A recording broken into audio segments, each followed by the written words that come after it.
Hi traders, welcome to my channel. तो चलिए discuss करते हैं कल कौन से स्टॉक परफॉर्म कर सकते हैं जिसमें कुछ अच्छे ट्रेडिंग अपॉर्चुनिटी हमें देखने को मिल सकते हैं। उससे पहले कि हम स्टार्ट करें, जो कल हमने डिस्कशन किए थे 4 स्टॉक्स, उसका थोड़ा सा ओवरव्यू कर लेते हैं कि किसमें जो हमने डिस्कशन किया था एंट्री मिली भी या नहीं मिली, अगर मिली तो कैसे मिली। ठीक है, तो पहला स्टॉक था जो सन टीवी। सन टीवी में हमने क्या डिस्कशन किया था कि इस लेवल के आसपास अगर कहीं से रेसिस्टेंस मिलता है, रेसिस्टेंस मिलने के बाद कोई प्राइस एक्शन, मतलब कि एम पैटर्न या फिर इन्वर्टेड हैमर टाइप का कुछ अगर पैटर्न मिलता है तो ही ट्रेड करेंगे, अन्यथा नहीं करेंगे। पर यहाँ इस लेवल को इसमें हिट ही नहीं किया, तो इसमें हमारा एंट्री नहीं मिल पाई। ठीक है, दूसरा स्टॉक जो था टोरेंट फार्मा। टोरेंट फार्मा में हमने क्या डिस्कशन किया था गाइस, कि अगर इस लेवल का ब्रेकआउट होता है और फिर हमें एंट्री मिलती है तो ही इसमें हम प्लान करेंगे। पर इसमें क्या हुआ, ओपनिंग गैप अप, ओपनिंग ही गैप अप हो चुका है। ठीक है, तो इसमें हमारा एंट्री ऑलमोस्ट एंड ऑलमोस्ट ना के बराबर हुआ। पर इसमें क्या होता है, फिर से एक बार प्राइस इस लेवल को टेस्ट करने आता है, फिर से एक ही कैंडल में ब्रेकआउट देता है। तो अगर जो एंट्री किए होंगे तो उनका ना ही तो स्टॉप लॉस हिट हुआ होगा, ना ही कोई एक अच्छा खासा टारगेट मिला होगा, पर नो लॉस में रहे होंगे, नो प्रॉफिट आप कर सकते हो, सीटीसी इसमें रहे होंगे अगर इसमें ट्रेड किया होगा तब। ये दोनों स्टॉक हमारे आज के दिन में नहीं चले, लेकिन बाकी जो स्टॉक है उसमें अच्छा खासा रिटर्न देखने को मिला। इफ्का लैब में एक ही दिन में करीब करीब 5% रिटर्न देखने को मिला है। तो तीसरा जो स्टॉक है भरत फोर्ज। भरत फोर्ज में एक बार देख लेते हैं कि कैसे हमने क्या प्लान किया था। भरत फोर्ज में हमने क्या डिस्कशन किया था गाइस, कि जब तक इस एरिया के ऊपर क्लोजिंग नहीं देता तब तक इसमें हम ट्रेड नहीं करने वाले हैं। परफेक्टली हमारा इस कैंडल में एंट्री होता है। ठीक है, यहाँ पे एंट्री होती है, यहाँ पे स्टॉप लॉस होता है, और हमें 1:1 1:1.5 का इजिली हमें टारगेट देखने को मिला होगा इसमें। ठीक है, चलिए जो लास्ट स्टॉक था वो हमारा इप्का लैब। इप्का लैब में हमें क्या डिस्कशन किया था कि अगर किसी भी हालत में इस एरिया का ब्रेकआउट होता है और फिर यहाँ पे थोड़ा सा रिटेस्ट करने का वेट करेंगे। ओपनिंग ही ब्रेकआउट पे होता है और यहाँ पे रिटेस्ट हुआ।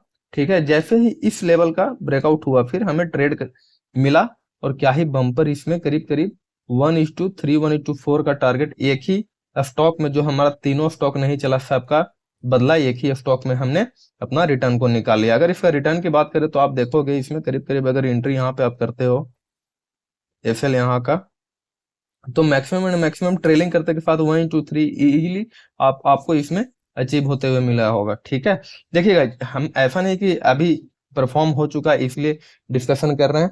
जो हमने कल मार्केट में डिस्कशन किया था, ठीक है, जो एनालिसिस किया था, अगर वैसा होता है तो ही हम इसमें डिस्कशन काउंट करते हैं, अन्यथा नहीं करते हैं। क्योंकि आप एनालिसिस पे बने रहोगे तभी आप एक डिसिप्लिन ट्रेडर बन पाओगे, अन्यथा फिर कॉल पुट या फिर बाई सेल करते रहोगे, उससे आप डिसिप्लिन नहीं हो पाओगे। ठीक है, चलिए तो कल के लिए जो हमने स्टॉक पिक किए हैं उसके बारे में एक बार डिस्कशन कर लेते हैं। तो कल के लिए जो हमने रडार पर रखा है, देखिए एक हमें हमें कमेंट मिला था गाइड कि आप ऑलमोस्ट एंड ऑलमोस्ट सारे हाई प्राइसेस वाले स्टॉक का चयन करते हो, तो हमें कुछ लो प्राइसेस वाले स्टॉक्स का भी रेंज वाले चयन करो ताकि उसमें इंट्राडे कर सके। देखिए गाइज क्या होता है, आप ये जो बड़े बड़े रेंज वाले हैं, पहला बात तो इंट्राडे में आपको मार्जिन मिल जाती है, तो दिक्कत आनी नहीं चाहिए। अगर दिक्कत आती है तो ठीक है, मैं उसको भी कंसिडर करता हूँ। मैं क्या कर सकता हूँ, दो स्टॉक्स छोटे रेंज वाले जिसमें वॉल्यूम हो, ठीक है, और दो स्टॉक्स बड़े रेंज वाले भी चलेंगे जिसमें वॉल्यूम गिरता है। मैं पॉसिबल मैक्सिमम पॉसिबल क्या करता हूँ कि निफ्टी 200 का स्टॉक्स उठाऊं जिसमें इंट्राडे में वॉल्यूम गिरे, ताकि आप एक बार बाई कर लो तो सेल करने में फिर दिक्कत नहीं हो, या फिर सेल करो तो बाई करने में दिक्कत नहीं हो। अन्यथा क्या होती है कि अगर आप सेल तो कर दिए, ठीक है, आप एंट्री बना लिए, पर अब वहां पे बायर से अवेलेबल नहीं है, तो उसमें आपका क्या होगा, स्टॉक आप चाह कर भी नहीं खरीद पाओगे या फिर बेच पाओगे जो आप प्राइस लेवल पे एग्जिट करना चाहते हो, तो उसमें आपका लॉस बड़ा हो सकता है। इसलिए मैं कोशिश करता हूं कि जिसमें वॉल्यूम गिरता है इंट्राडे में, वैसे ही का स्टॉक्स का चयन कर सकूं। ठीक है, चलिए आगे डिस्कशन करते हैं विदाउट टाइम वेस्ट किए हुए। तो सबसे पहला स्टॉक है Mahindra Mahindra finance, Jubilant food, ITC, और एक स्टॉक है एक्साइड इंडिया। चारों स्टॉक का कंप्लीट एनालिसिस करने वाले हैं, तो होप कि आप वीडियो के लास्ट तक बने रहें। चलिए स्टार्ट करते हैं। सबसे पहला जो स्टॉक है महिंद्रा महिंद्रा फाइनेंस। अगर इसका डे चार्ट पे हम आते हैं तो डे चार्ट पे हमें क्या देखने को मिलता है, इसमें आप देखोगे गाइज कि ये कंप्लीटली 5-6 दिन से सेल ऑफ में ये शेयर बना हुआ है। ठीक है, कंप्लीट मींस इसमें कंप्लीटली सेल ऑफ जारी है। ठीक है, अभी क्या हुआ, यहाँ पे ये जो प्रीवियस बेस एरिया इसका है, बेस एरिया के पास इसमें प्राइस आया हुआ है। ठीक है, तो यहाँ से एक रिवर्सल पेंडिंग है, तो हो सकता है कि ये बेस एरिया इसका एक रिवर्सल यहाँ पे आप प्लान कर सकते हैं। चलिए 15 मिनट के चार्ट पे आते हैं और इसमें रिवर्सल का प्लानिंग करते हैं, कैसे इसमें ट्रेड कर सकते हैं। अगर 15 मिनट के चार्ट पे आते हैं तो हमें क्या देखने को मिलता है कि ये जो एरिया है, ये एरिया इसका सपोर्ट एरिया है। अगर किसी हाल में इस एरिया के ऊपर 287-88 के ऊपर 15 मिनट का कैंडल सस्टेन करता है, ठीक है, तो एक हम तुरंत बाई साइड का एंट्री करेंगे with SL of this one 285 का। और टारगेट क्या होगा, टारगेट हमारा ये पहला टारगेट होगा 295 का। बड़ा टारगेट रखेंगे गाइस, छोटा टारगेट इसमें हम नहीं रखने वाले, क्योंकि रिवर्सल आएगा तो फास्ट आएगा, ठीक है। तो यहाँ अगर बेस एरिया पे है तो यहाँ पे पहला टारगेट रखेंगे।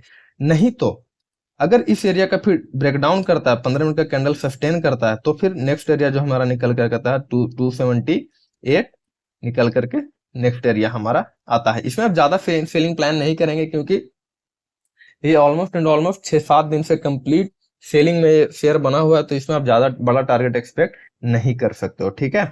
तो सेल साइड का ट्रेड इसके टूटने पे, बाई साइड का ट्रेड इसके टूटने पे, और टारगेट यहां तक का प्लान कर सकते हो। ये जो एरिया 287 से 285 का ऑलमोस्ट नो ट्रेडिंग जोन वाला एरिया रहेगा, ठीक है। चलिए जो नेक्स्ट स्टॉक है हमारा जुबिलेंट फूड। जुबिलेंट फूड की अगर बात करें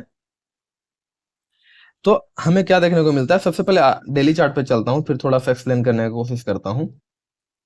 अगर जुबिलेंट फूड में आते हैं तो इसमें भी आप देखो कंप्लीट 6-7 दिन में यहाँ पे सेलिंग हुआ, उसके बाद प्राइस यहाँ पे हॉल्ट कर रहा है, ठीक है। बस इसी को हमें अब यहाँ पे 15 मिनट के चार्ट पे चल के ट्रेडिंग प्लान इसमें कर लेते हैं, ताकि अगर कल मोमेंटम आता है तो कैसे उस मोमेंटम को हम इसमें कैप्चर कर सकते हैं। अगर 15 मिनट के चार्ट पे हम आते हैं तो आप इसमें क्या देखोगे, इतना दिन से अगर मेरे जो ओल्ड फॉलोअर्स होंगे, आप कंप्लीट वीडियो एनालिसिस देखते होगे तो क्या पाते होगे, मैं M pattern, W pattern, inverted hammer मेरा फेवरेट ये सब पैटर्न होते हैं, ठीक है। इस पे आपको बहुत सारा ट्रेड मिलता होगा, या फिर मैं एनालिसिस वीडियो में इसको इंक्लूड हमेशा करते रहता हूँ। इसमें भी आप अगर देखोगे तो सिंपली एक डब्लू पैटर्न बनता हुआ दिख रहा है, उसके बाद ब्रेकआउट हुआ है और यहाँ पे प्राइस हॉल्ट कर रहा है, ठीक है। इसका टारगेट क्या एरिया होता है, टारगेट आप कम से कम यहाँ तक का एक्सपेक्ट कर सकते हो जहां से प्राइस फॉल हुआ है, ठीक है। चलिए इसको एनालिसिस करते हैं। अगर ये जो लेवल है 632 का कल ब्रेकआउट होता है, ठीक है, ऊपर प्राइस सस्टेन करता है 5 मिनट में भी अगर करता है, तो 632 से एक एंट्री करेंगे बाई साइड का, जो कि 640 का टारगेट होगा, ठीक है। अगर इसको सस्टेन करता है, उसको मैं बाद में एक्सप्लेन करता हूं, पहले एंट्री नंबर 1 ये हुआ, यहाँ पे अगर प्राइस फ्लैट खुलता है तो, ठीक है।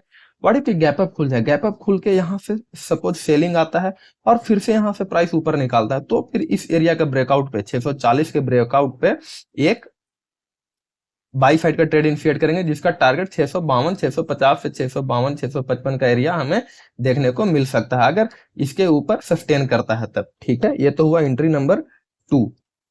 व्हाट इफ की प्राइस यहाँ से सेल ऑफ हुआ और इसके नीचे आ जाए, 627 के भी नीचे आ जाए, तो फिर सेल साइड का ट्रेड इनिशिएट करेंगे।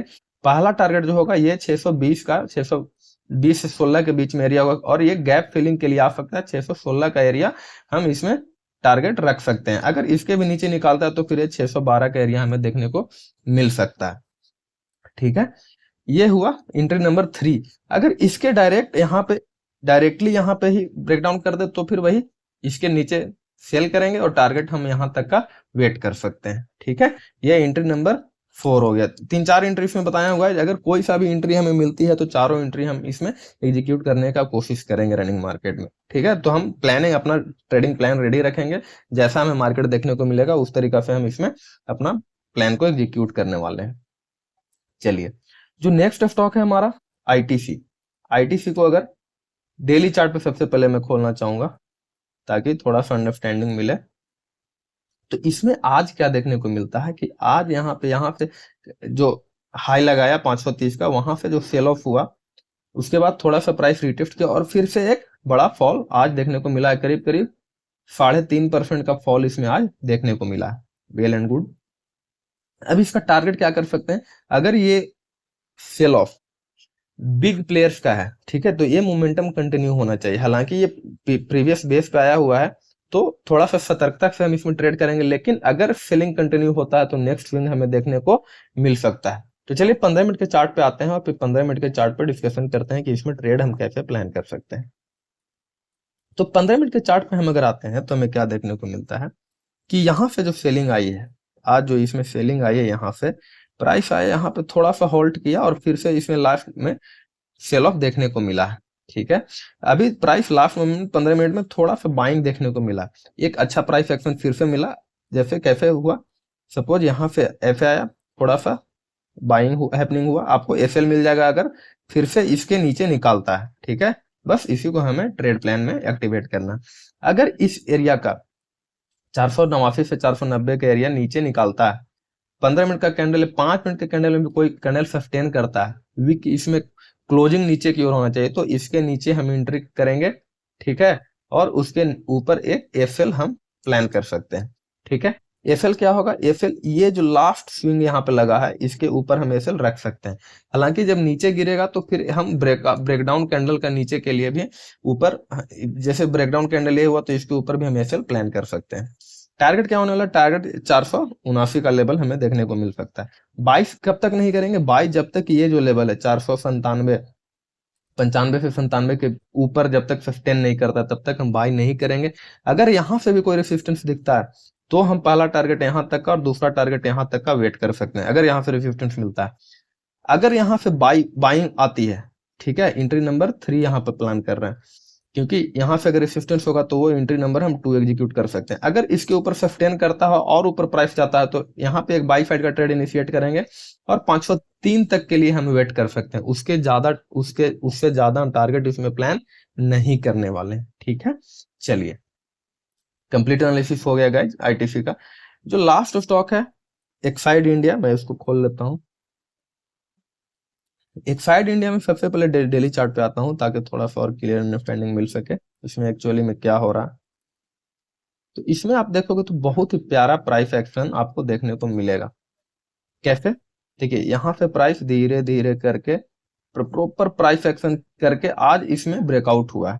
ठीक है, चलिए 15 मिनट के चार्ट पे आते हैं, फिर इसमें डिस्कशन करते हैं कि कैसे इसमें फर्दर हम ट्रेड एक्टिवेट कर सकते हैं। चार्ट को जूम कर लेता हूं। चलिए अगर 15 मिनट के चार्ट पे आते हैं तो हमें क्या देखने को मिलता है कि आज लास्ट कंटिन्यूस 1-2 घंटा में इस एरिया के अंदर ही ट्रेड इसमें हुआ है। ठीक है, आप अगर देखोगे तो यहाँ से जो बुलिश फ्लैग इसमें बनता हुआ दिख रहा है। ठीक है, अब इसको ट्रेड कैसे करना है, अगर इसका ब्रेकआउट होता है 521 का तो सबसे पहला टारगेट हम 527 का रखेंगे, दूसरा 535 का रखने वाले हैं। ये हुआ बाई साइड का लिए ट्रेड।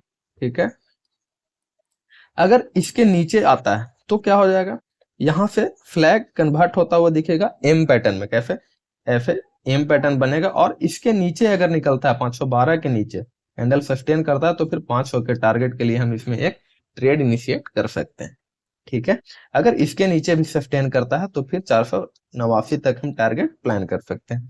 सिंपली बस इसमें 2 ही एंट्री, एक इसके ब्रेकडाउन पे एक इसके ब्रेकआउट पे, 2 ही एंट्री इसमें रखने वाले हैं। ठीक है, तो ये रहा चारों स्टॉक्स का analysis guys, Exide India, ITC, Jubilant food, Mahindra finance. Hope की एनालिसिस अच्छी लगी होगी। अगर एनालिसिस अच्छी लगी होगी तो प्लीज वीडियो को लाइक करें। Let me know in the comments if you find something और इफ यू वांट समथिंग। ठीक है, चलिए मिलते हैं फिर किसी नए वीडियो में, तब तक के लिए अपना ख्याल रखें। जय श्री राम।